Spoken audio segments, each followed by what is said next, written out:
about Eden. All about Eden. All about Eden. We've been talking about that lately. We're talking about the rivers of Eden. And we see a lot of this in the Bible where things were so perfect and then they become so messed up, don't they? They're so perfect and they become so messed up. Last week I forgot to bring my archaeological Bible with me, so I brought it this week to share with you what I was going to share last week. But it didn't miss anything at all. I've got it here anyway, if I can read it. That's another thing, if I can read it. In Genesis 2 and 16, and we'll read from Hebrew if you've got your Hebrew out there. And you know, if you play with Hebrew, pretty soon you're going to absorb it. And you'll understand, you look down and you'll see a word, and I can read that. Isn't that right, Marilyn? Mm-hmm. Yeah, you've done it. Sharon? Yeah, so a little bit of Hebrew. Are you absorbing a little bit, brother, just by exposure? I teach by induction. My Bible class, I teach by induction. You know what that means? That means I'm not going, Aleph, Beth, Gamel, Deleth, he was, Eth, Yod, Kof, Lameth, Memnon, Smeke, and Sepe, Sadi, Kofar, Shin, Tau. You didn't have to learn all that, did you? You want to set the alphabet? That's the alphabet. Okay? And then all the grammar, on all the rules of grammar, all the tenses, and the conjunctions, and particles, and adverbs, and all that. I'm not driving this into this crazy. But as we study the Bible, you're exposed to this, and pretty soon you see that and say, wow, there's a conjunction. We see that. And then you're able to put things together as you look at it, and you say, this is it. Hey, this is really it. I remember a man in my class years ago. He came to my class, and I used to quote Genesis 1 and 1, Genesis 1 and 2, and all of this stuff. His name was John. You remember him, Sharon. Marilyn, you remember John out of Shafter. He said, you told me all this stuff for years, and all I could do was accept what you said. You know how exciting it is to be able to read it myself and know that that's what it says? Wow! This is wonderful. This is wonderful. You really were telling me what's there, because now I can look at it and I can see it. That's wow. That's it. John 1 and 1. You got that one down, don't you, brother? John 1 and 1. Brother Hubbard, when he was teaching up in the seminary in Fresno, I had one of the seminary teachers call me because he was one of my students and one of the teachers at CMBI. We were fellow teachers together and fellow students together. And he looked on the website and he saw John and 1 and 1 and John 1:14 and 1:18, and he studied them. He preached one message one Sunday morning on John 1 and 1 that he never saw before. He said, we didn't learn that in class. This is something you dug out since CMBI. And I said, yes, this is it. Now I want you, every one of you, I'm depositing this learning with you. I want you to go further than me. That's what I want you to do. Melissa, you're supposed to go further than this old man. You're supposed to dig deeper than this. I know you're already better on the computer than I am, and I'm going to teach you some things about that. But I want Jared, I want you to go further than me. Vincent, I want you to go further. This is just the starting point. This is the starting point. Brother Ray? Yes, sir. The baton is yours. Yep. So do what I got to do when the day comes. That's right. It's here. No. That was all. The day is here, brother. You're doing fine. Now, there's no cowboy song. I'm an old cowboy. You can see horseshoe tracks all over me and everything. The cowboy songs like this, he says, who wants to be a cowboy? I wanted to be a cowboy. So I went out and I went down to Mr. Jones and I signed up as a cowboy. They took me out to the ranch. They put me on a bronc. And he threw me off and piled me off on the ground 4 or 5 times. He said they took me into the bunkhouse and rolled me down with a rolling pin. Brother Ray, you go to the chiropractor, don't you? You know what cowboys used to do? They got a great big rolling pin, and many times it was a a rolling pin made out of like marble. And it was heavy, and one guy would get on one side and they'd roll down the other one. They'd roll them down with a rolling pin, all up and down their leg, trying to get all them bones back in place again. And that old boy's boss said, he said, Mr. Jones, tomorrow, can I watch? He said, oh boy, you're doing fine. We'll give you another one to ride tomorrow if you're alive. We see all this stuff. And they went on and on, how that he was all over the cabbie yard and the other words, taking the horses. He was over the caballos, the horses. He was over them, and he had to, and one of them get away, and they'd run off and all this kind of stuff, and he's trying to keep them in line and keep them all tied up. And he said, boy, he said, when they got away, the old boss's red face turned red. And he said, I've got news for you. I got news for you now. He said, before you take out on the trail becoming a cowboy, go to town, take out a big insurance on your life, kiss your wife goodbye, and cut your throat with a butcher knife. It's a lot easier that way. Just get it over with. I'll do that after service. So now that's just a little story to start it off with. We have a lot of things to do in our lives, and sometimes they're very painful. And but the Word of God is always a joy to learn because it's alive. It's chaya. That's alive. That means life. Say chaya. Chaya. That means alive. That's life. And in Greek, it's zoe.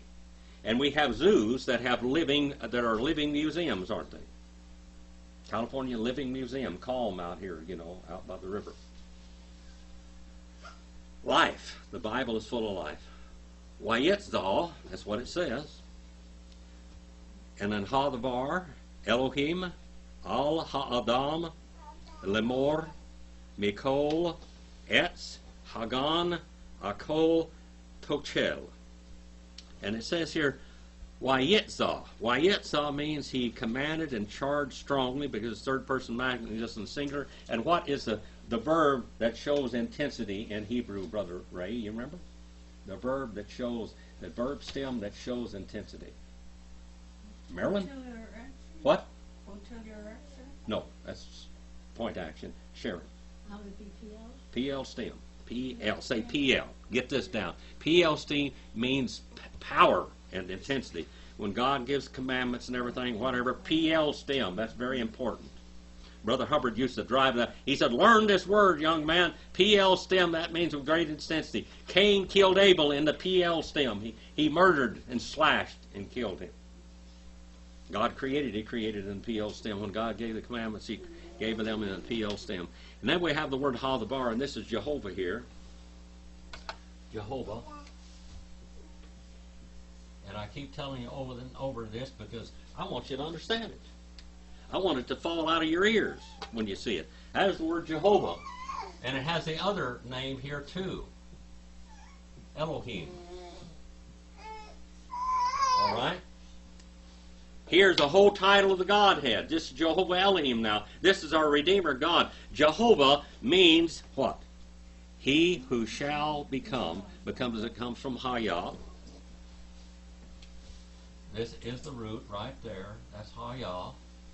It comes from that root, and that means to become. And as a person, the name of God, it means he who shall become. And in John 1:14, as you've heard me say it 10,000 times, Kai Hologo Sartsaganato, and the word, the Jehovah flesh he became and dwelt among us. That's what the word Jehovah means, the one who shall become. Now, if you get that down, there's not a Jehovah Witness that can stand before you. Not for 30 minutes. Because this is totally contrary to their whole idea of God. They say they're Jehovah Witnesses, but we are Jehovah Witnesses. Are you a Jehovah Witness? I tell you what, I'm telling you, this is a creator God. And the word Jehovah God is the covenant God. Everybody has an Elohim, a creator. Even atheists, whether they like it or not. But only we that are in relationship with the Lord, in salvation and in church membership, are in covenant relationship with him. Remember that word Jehovah means to make a covenant with. He who shall become. He shall become the price of our covenant with him. And Jehovah Elohim upon the man, El Ha'adam. Look at that word, El Ha'adam. Ha means the. That's a definite article. Now in Greek, or in Hebrew, there's only one definite article. That's it. You learned that one, you got it. Say ha. That's easy. All right. In Greek, there are three declensions of nouns, and there's masculine, feminine, and neuter in all of those three declensions, and there's nominative, genitive, ablative, locative, instrumental, dative, accusative, and vocative. 8 cases. So the those in Greek are nominative. It is masculine, feminine, and neuter in 3 declensions and in 8 cases. That's a whole lot more to remember. Okay? So Hebrew is easy, isn't it? Even though it's backwards. Upon the man. Ha-adam. What is the word dam? Adam. What does it come from? What is the root of the word Adam? It is the blood. The root is blood, which is dam. And now we have Adam. Adam. See that? There's the root Adam. And then the earth is Adamah. Adamah. Adamah. Man and the earth are related. We come from the same creator. We're made from the same elements. We aren't made from the earth. Now get this one, Jared. I want you to listen to this. We're not made from dirt. We're made from the same elements as dirt. God didn't take a mud doll and form the mud doll and then breathe into him man's life. It's said that he made man from the same elements as he made the dust of the ground, and he breathed into him the breathings of lives, and you were there. Your life was there. That's where all of our lives come from. We come from one person. That's Adam. Upon the man saying, lemor, that's cal infinitive, lemor. See, lemor. That lamet on the front of that, Brother Ray, that's an infinitive here. It's a preposition 515 in most places, but here it's a sign of the infinitive in amer, so it becomes lemor. And it says to say, so he kept on saying, he said, from every tree, Hagan, and that is the garden, eating. That is absolute infinitive. To be eating, you shall eat from every tree. You should eat from all these trees. You can eat from all of them except for one, and that was mine. Now I want to go back and I want to read to you a little bit. And do you have any questions? Please, if you've got a question, please ask it. I appreciate your questions. All right, it says, now we're talking about in the garden. We're in the garden, aren't we? Where was Adam created? Outside the garden, and he was placed in the garden. How did the garden come into existence? Vincent? God created it. God made it. He absolutely planted all the garden, put every tree in exactly the right place. Every tree in exactly the right place. Now, Brother Ray, you've got a greenhouse out here, don't you? That's not a very big thing, is it? So in there, when you plant plants in it, you plant them exactly the right place, don't you? I learned that the hard way. Huh? I learned that the first time I ever planted tomatoes in another greenhouse. Yeah. I had 12 pack.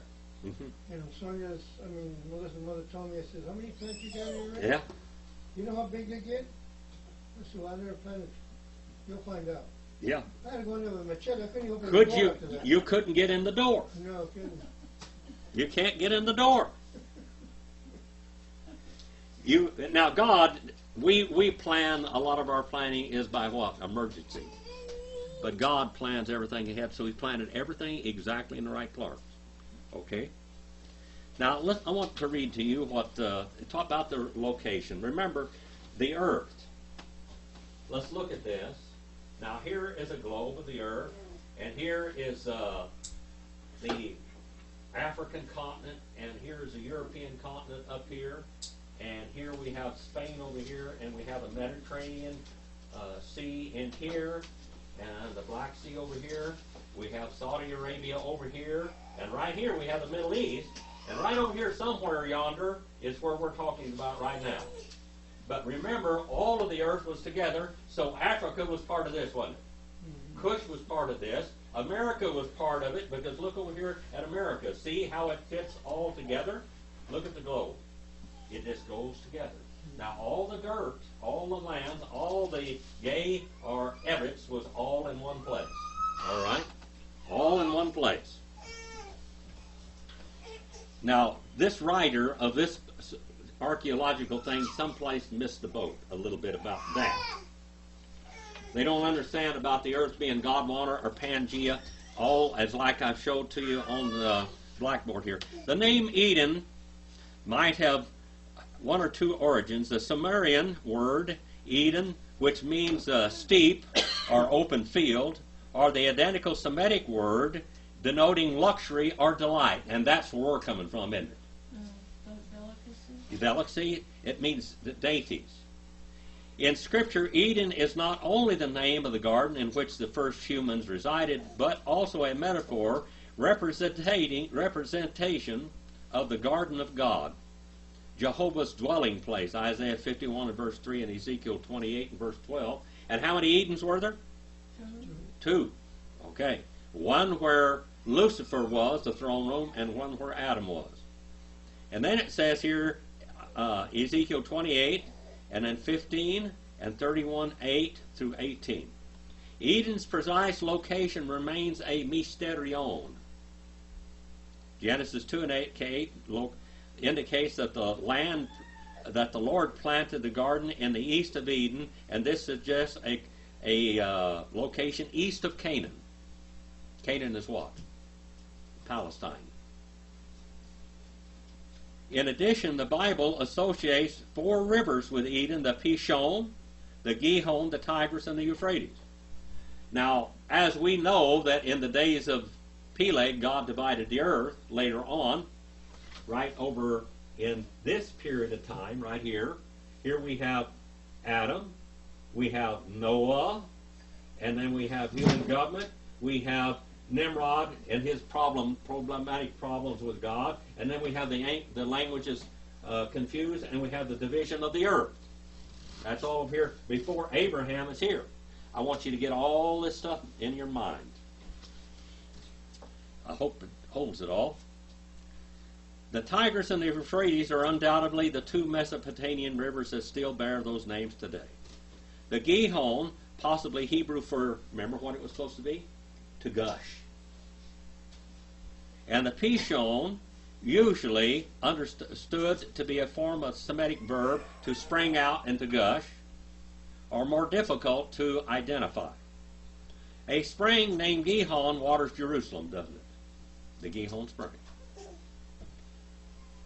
The Gihon waters Jerusalem, but this location does not match the description of its route to the land of Cush. But God changed the earth, didn't he? We don't have much problem with that, as this guy does. Many scholars identify the Gihon as the Nile. That's very possible. The headwaters of the Nile. Who went up there and discovered the headwaters of the Nile, the first Anglo-Saxon? Dr. Livingstone. He went back up there into that great lake, back up in there where the headwaters of the Nile were. And remember Stanley in the cartoons? Dr. Livingstone, I presume. You know, he went all over Africa looking for Dr. Livingstone, and he finally found him there. And then he went back to Europe and told him that he found him, but they didn't believe him. They thought he was lying. He was a missionary, and he was a doctor, missionary doctor. Dr. Livingstone, I presume. Well, he found the headwaters of the Nile. Now, many scholars identify the Gihon with the Nile, since Cush is sometimes associated with Nubia. Now, let's look at the Nile River. Where does the Nile River run through? The African continent. Yeah. It runs through the African continent. The Nile goes right through the African continent, right through it. So we have that. Now, do we have any problem with the Bible being fiction? These rivers really existed. God inspired them to be there, didn't he? Since Cush is sometimes associated with Nubia, south of Egypt, now Egypt is in what? At the African continent. You used to live there, didn't you, Sharon? Lived in Egypt. Grew up there part of your life. If this association is correct, it is all but impossible to make sense of the description of Eden's location, since this region nowhere converges with the Tigris and the Euphrates now. But what made it impossible to do that in the past? Others identify Cush as the land of the Kassites east of the Tigris, also known as Cush during ancient time. This theory makes better geographical sense. Now, I don't have any trouble with the other, do you? Finally, still other scholars posit the Gihon and the Pishon were canals from out of canals to water the garden, are tributaries of the Tigris and the Euphrates. Another challenge is determining the relationship of the four rivers to a single river that flowed through and watered Eden. Most scholars believe that they were downstream of the river of Eden, implying that all four rivers shared a common source, placing Eden in the northern Mesopotamia or Turkey. Where did the ark land? You Bible scholars, where did it land? Mount Ararat. Where is Mount Ararat? Turkey. In Turkey. Now, did you fly? Your father was an airplane pilot. Did you ever fly and look way over yonder in Turkey and see Mount Ararat, No. that snow-covered mountain? You didn't see that? No. I got to do that. I got to see that mountain. This supposition poses a problem, however, since the Tigris and the Euphrates lack a common source. Now, that's all. To suggest that the four rivers were upstream of the River of Eden makes some sense, because these two rivers converge in southern Mesopotamia. What's Mesopotamia mean? You remember what Mesopotamia means? Mesopotamia? Come on now, this is something that they should have learned in high school. Is it the land between two? The land between the rivers. They should have taught you this in high school. They didn't. They failed. Brother Ray, where did you learn Western civilization? You, All right. Where did you get your education? you, That's right. Before emptying into the Persian Gulf in this scenario, Eden may still, as above, have been located in northern Mesopotamia in the mountains of Armenia, close to where the ark landed, maybe. I have seen, I've got to show this to you one of these days. Brother Ray, did you ever watch that movie Grass? Did I ever give you a copy of the movie Grass? That movie, it goes in the 1920s. A guy by the name of Cooper went over into the Middle East and over into Afghanistan and Arabia and Turkey, Iran, and all of this area. He went over there and he wanted to find out how the Bedouins lived 3,000-4,000 years ago before they ceased to exist. So he went over there and he got into this one tribe of Bedouins, and there were 50,000 animals that tribe moved from place to place. And they followed the grass like Abraham followed the grass. Now, Abraham was a pretty robust, tough old boy. I was up in Fish Lake Valley this last week ago, and I met one of my old neighbors down there, and I gave him one of those movies of Grass.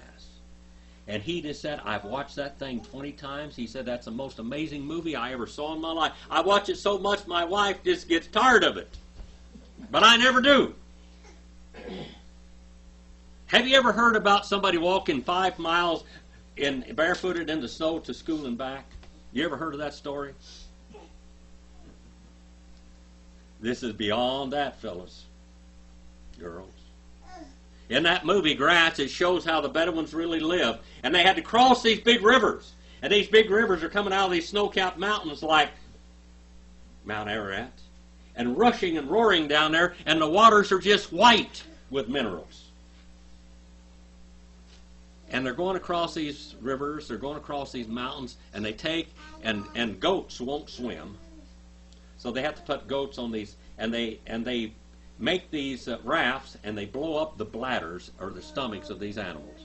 And they tie them off, and they put little holes, little pegs and stuff in the holes where they're leaking, and they put them on like tent poles over across them, and they float the goats and some of the donkeys and things across this river. I mean, it's like the Kern River in flood stage. You guys have never seen it. I did a long time ago when the Kern River actually, when Isabella Dam was not there. I mean, this thing is roaring, and they take these animals and push them across this river, and the river's about a mile wide, and you go in here, and the water's running way that away, and you're carried way down, and they put the horses in, they whip them, they beat the cattle and put them in there, and they're swimming across this river. Across this glacial stream, big river. And you're wondering, and you're seeing some of the animals die, they just don't come up. Some of the people die, and only the toughest live, and these men take off their clothes except their underwear, and they get out there on these things like these little wingy things like you teach kids how to swim with, and they're swimming across that river. And they're beating these animals, and the water is only about 33 degrees. And you see this, and then it gets worse, Vincent. They start climbing these mountains up, they cross this, and they go up through snow, where snow is all year long, and they're going up through snow. And you know what they do when they come to the snow? They take their shoes off. Yeah. And they're up there barefooted, and they're up there with hoes and axes and chopping a path. And the path is only like 15 inches wide at the most in some places. And they're going up these things, these tall mountains,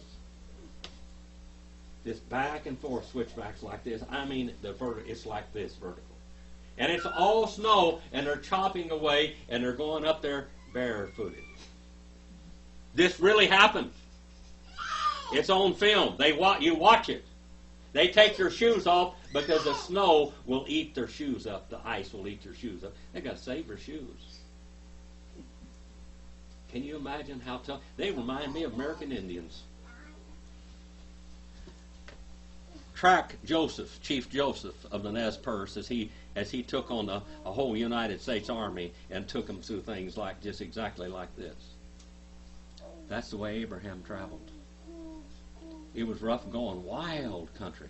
Now that's of course after the sin and Adam and all and the garden and all of this, we go off into now we have a contrary climate. Boy, he had it. Eden was air conditioned. Just exactly right. Can you imagine never having to sleep without a blanket or with a blanket? Just everything just nice. Just perfect. Lay out there underneath a tree. No chiggers, no ticks, no fleas, no stickers. All that. That's what we gave up. That's what we gave up.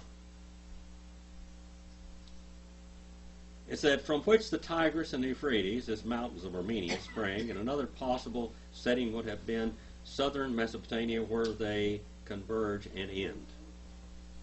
Now, how about the river, or how about the tree of life? Marilyn's always excited about the tree of life, aren't you? The tree of life. The tree of life. That was the tree that they shouldn't eat from. That's right. The tree they wasn't supposed to eat from. Do you know how there are many stories about the tree of life? You know how many stories about the flood there are in all cultures? And how many stories about creation, which we're going to get into? I'm going to read some of them to you also. Let me read to you about the tree of life. Did you ever look at the lampstand? The lampstand was in the tabernacle, wasn't it? And the lampstand stands for what? Holy Spirit. The Holy Spirit. Now it has 7 branches on it, doesn't it? And they have olive oil in them. And what is it, these 7 branches, what do they represent? The 7 branches. What are they made out of like? Gold. They're made out of gold, but what they're made to look like? Leaves. Almond. Almonds. Thank you very much. What was the rod of God that Abraham had, that Adam had, and all of them passed down all the way to Joseph and all the way to Moses? What was it made out of? Almond. It was an almond branch. That's the one that budded? That's the one that budded too. And just guess how old it was when it budded. A couple of thousand years old already. Because that's the one that was handed down from Adam to his son, Seth, and down and down and down and down and down. How many of you ever heard of the Excalibur? Have you ever heard of that? You know where that legend came from? Excalibur. That's the one where the sword was in the stone. All right. Now that legend came from the rod of God. How many of you know who Moses' father-in-law was? How many names did he have? A lot of names. How many names did Moses have? A gob of names. Everybody named Moses something different. How many did you learn that tonight? What was Moses' father called? What was his name? Jethro, Jeter, several things. You go and look at the different names. Did you know that Joshua had two names? He had one name, then he got renamed Joshua. Because the second rename, it means what? Joshua means Jesus, which means Jehovah saves. Because he was the one that led them into the promised land, which Jesus leads us into the promised land. All right? Now let's talk about the tree of life. The tree of life. Now the tree of life is in that garden. Now they had access to the tree of life, didn't they? Now the Jewish and Hebrew scholars say that this candlestick, it represents the almond tree. And the tree of life was something like an almond tree. It looks something like an almond tree. It's not around right now. It's in heaven, isn't it? Okay? Let's see what he says here about it. See if I can get my extra spectacles out here. Now, in the Revelation, the 22nd chapter talks about the tree of life again, doesn't it?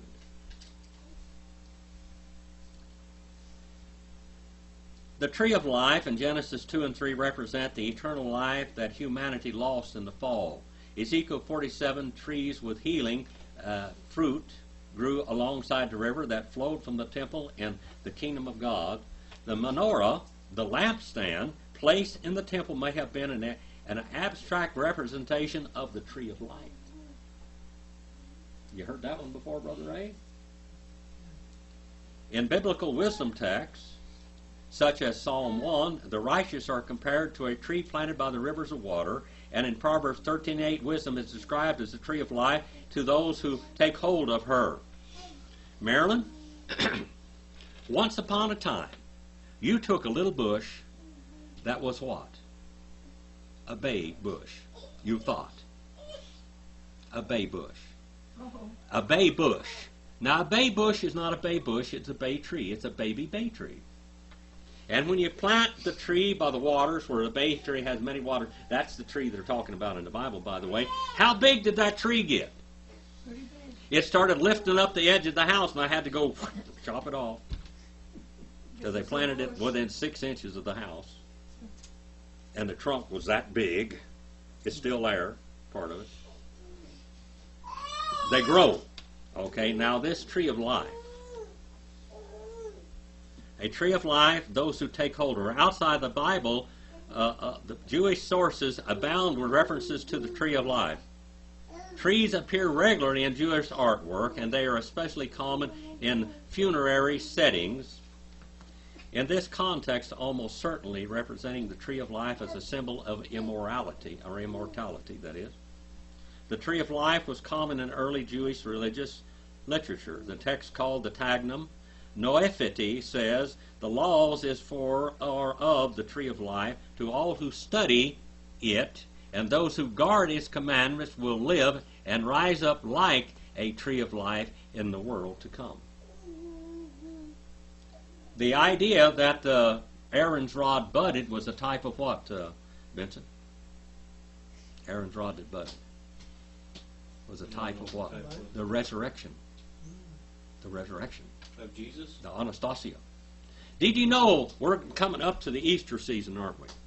Now, all the Easter season that we have out there is all this kind of paganism and stuff, you know. But in Jewish history, what was the feast that we know as Easter? Remember, Marilyn, you remember that? The Feast of Fruits? The Feast of First Fruits, the resurrection. Jesus was raised upon the Feast of First Fruits, which is the resurrection. Remember that. When I talk to Jewish people, they say Happy Easter to you, and I say Happy Feast of First Fruits. They don't celebrate that anymore. You know that? Yep. I wonder why. They just lost that one. They lost their Messiah too. In 4th Ezra 51 to 52, Ezra is told that God will open paradise for the righteous, and it is for them, and that the tree of life was planted there. In Enoch 21, 24 and 25, Enoch saw the tree of life on a journey into the ends of the earth, and it was planted on God's mountain and thrown, and it was marvelously beautiful and fragrant, and the rabbinical tradition suggested that the tree of life was so tall that it required a 500-year journey to get to the top of it. Sounds something like Muhammad, doesn't it? It is a weird thing. There are many other such texts from Judaism. Collectively, they tell us that the symbol of tree of life powerfully evokes yearning for life and spiritual healing among ancient Jews, providing a biblical symbol that they readily embraced. John was in effect in the book of Revelation saying that the only way to the true tree of life is through Jesus Christ. Now back here yonder in this book again. If I can go find my place where I was before, because I lost it.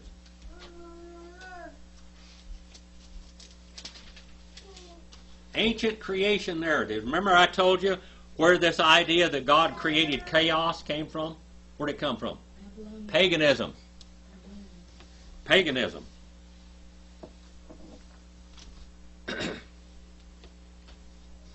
Egyptian creation myths tend to assert that a primordial mound or island of creation arose from a primeval ocean, that a specific God created all things from that location. Several Egyptian shrines, however, claim to be the site that primordial mound that asserted that the God of their respective shrine was a great creator God.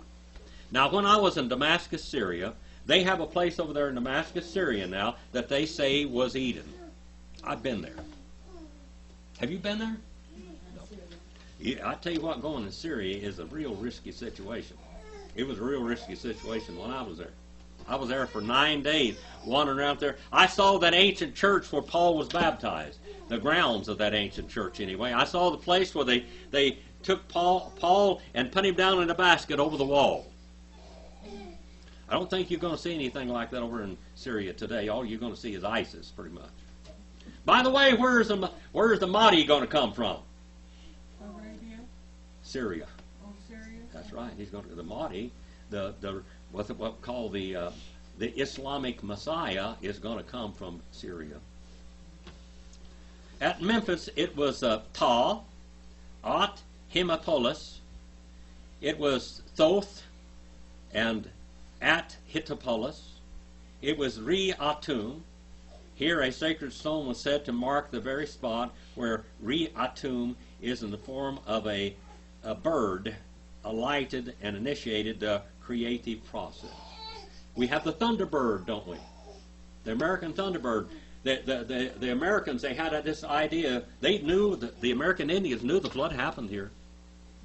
But they have this Thunderbird going to come back, and he's going to come across the seas and show up in a boat, and he's going to be white. And so when they saw these white people coming from Europe, they thought the Thunderbird had lit. And that's how they got killed, so many of them. It wasn't because they weren't stronger. One time, down in Mexico, there was some Spanish soldiers went down there, and they were going to take over the place, and there was about 100,000 troops, Mexican troops there. And these Spanish soldiers went there, and they were standing there with their armor on, and all these guys standing around them, and they were going to take the king captive. Well, all these thousands and thousands of soldiers, they were going to take the king captive because their commander said do it. They stood there, and all these soldiers came around them, and in between that armor, there was puddles of water on the ground. These Spanish were scared to death. But they fooled them because they thought they were the Thunderbird God. And they fooled them, and then they took their emperor captive, and they demanded so many pounds of gold to redeem him. And they kept thinking there were some kind of gods. This misinterpretation of the gods. And far from gods. They finally got all their money, and they filled this whole big temple with solid gold, and then they killed the guy. All they had to do was turn on him, and it would have been all over with. Common motives in creation myths include a spontaneous generation of gods, sexual reproduction among the gods, and the deifications of nature, the sun, the moon. Creation myth often focuses on geographic and other elements unique to the shrine that they're worshiping in. In Mecca, you know what Mecca is? That's down in Saudi Arabia. In Mecca, they're worshiping the rock down there that's called the Kaaba. Say the Kaaba. The Kaaba down there was a rock, a meteorite that fell out of heaven, and Astarte, right up there someplace. You got her over there, don't you? There was they said that this goddess fell down out, and she's a goddess of the hunt, see. They say that this goddess come as a streaming light, a meteorite, and hit the earth, and they run over there, and they took this stone, and they worship that stone in that temple. And that's what we're talking about here in ancient mythology. How many, did you study Greek mythology or Roman mythology or anything in schools? They get messed out. Now you're getting it in church. That Kaaba over there, they said when it hit the earth, and I don't believe a word of it, that it was solid white, but as they walk by and they go around this thing 7 times, and they put their hands on it, it absorbs all their sin, and it turned black with their sins. And we know that in Islamic eschatology, they're going to take that stone in Mecca, and they're going to move it over to Jerusalem. And they're going to build a temple over there. And they're going to align the Jews and all religions for a little while together. And the body is going to arrive, and then Isa of Islam, and then the beast is going to rise, and we have the beast, the false prophet, and the Antichrist in the book of Revelation, don't they? They got absolute, what we call juxtaposition theology with the Bible, except everything good in the Bible is bad in the Quran. Everything good in the Quran is bad in the Bible. Which one are you going to believe? I hope you're learning something from this.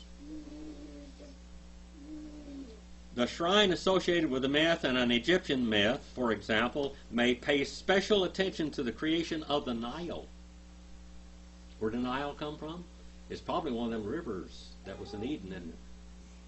Sometimes creation myths relate battles between gods and monsters of primeval watery chaos through which one or more deities rises to a supremacy, and sometimes creation occurs when a god defeats a primeval monster and divides its body into 2 parts, which become heaven and earth.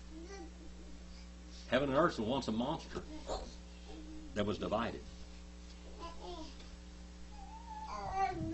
The Babylonian creation myth, Enuma Elisa, describes the god Marduk, defeat of Talmot, the mother goddess, and a sea monster. After a terrible battle in which Marduk slays Tiamat, he cuts her body in half like a fish for drying and uses it to form the heavenly dome, and this victory purportedly established Marduk's supremacy among the gods. Greek creation myths are similar. After initial chaos, the Bible wasn't created, the world wasn't created in chaos, was it? But in mythology, it was created in chaos. God didn't, in the Jewish Publication Society's translation says, and in the beginning, God began to create the heavens and the earth. That's not what it says. That's an interpretation, not a translation. The primeval deities, Gaia, earth, goddess, and Uranus, sky god, you've heard of these names, Gaia and Uranus, emerge. A series of monster-like gods such as Kronos and Typhoon and Titans is born to them, but Zeus, son of Remos, defeats these beings and establishes the present world order. Do you see how things get all messed up? How Satan evolves into all of this? Humans and creation myths from various sources are typically created as drudges to perform God's dirty work. Did God create man to do his dirty work? You may be surprised how many, that's what Muhammad got. That's what's in his head. Some myths depict humans as the god's slaves whose primary function is to feed them with their sacrifices. Do we see that in all these false religions? That a Janus account implicitly challenges the claims of these ancient creation myths by affirming God's unity and sovereignty by portraying the heavenly bodies and the great sea creatures as creations and by presenting humans as God's stewards. Man is not a slave. He is a steward. Man is a co-ruler with God. And Adam was supposed to rule over the whole earth, wasn't he? And the heavens, as far as we know. One more verse. That was 2:16. You've got a little bit of idea what the world says and how all of this idea in modern theology comes from? It didn't come from the Bible.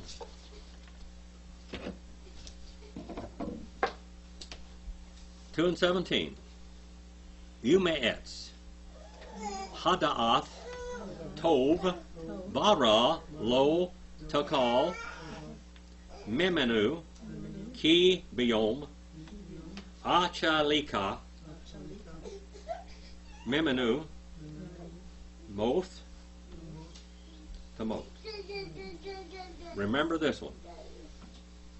Umetz, and from tree, the knowing, and from tea, the knowing, good and evil.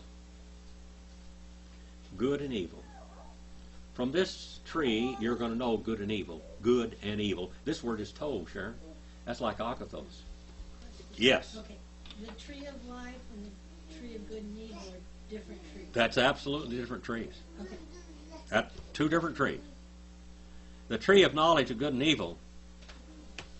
Also, when you ate from this tree of knowledge, you know good and evil. Good and evil. Good and Wara. Wara. Good, Tov, and Wara.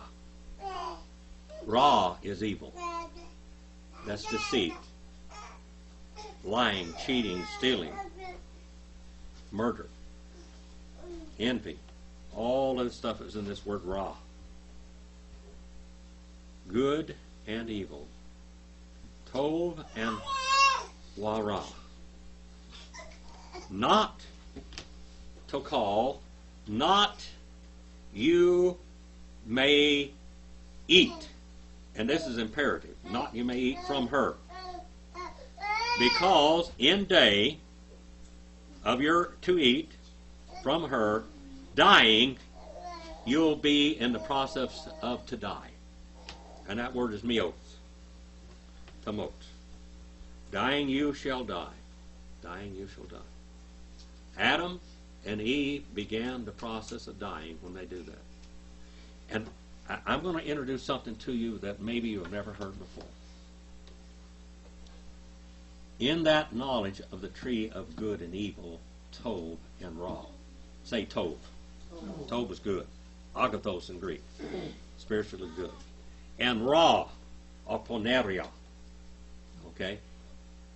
They saw how great God was when they ate of that tree.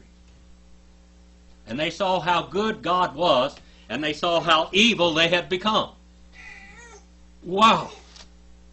What a revelation. They saw how great God was to share the universe with them. How much He had condescended to share the universe with them. And how terrible they were. And then we're going to find out next time that when God comes, Jehovah comes walking in the garden, they're hiding. They're hiding out. They're hid out. Because they know how great God is, and how powerful God is, and how true and how pure God is, and they know how lowly and terrible they are. I hope you learned something from God's Word tonight. I hope it didn't founder you and blow your minds plumb out. I hope you learned something from it. Because there's stuff in here, brother. You have a question? No, I was just making a joke. Huh? Go ahead. You ready? Ready for what? Get to work. It's time. You're going to be all right, boy. We'll roll you down with a rolling pin to get in there. All right. I want to give you an invitation tonight. Vincent, what song do we have? 94. We have 94.